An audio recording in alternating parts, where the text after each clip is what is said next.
The story of the girl who became an instrument for the healing of thousands of the sick in France. When the world thinks of Lourdes, it thinks of the Virgin Mary. But when the Holy Spirit thought of Lourdes, it thought of the girl Bernadette. In Lourdes, there was no apparition without Bernadette. There was no message without her voice. There was no spring without her hands digging into the earth. The Virgin of Lourdes did not descend into a temple. She descended into poverty, and she chose as her doorway the most fragile girl in the village. To understand Lourdes, one must understand Bernadette, because the Spirit did not manifest through power, but through a life emptied of itself.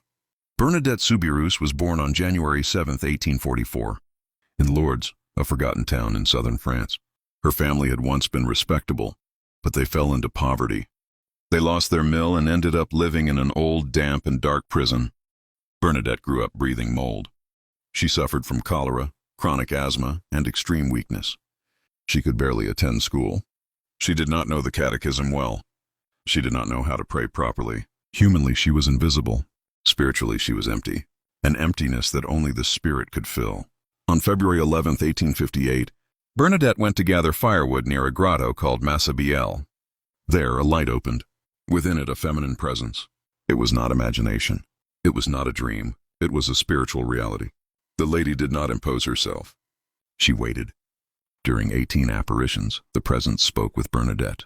She asked for prayer, conversion, and that she dig into the ground.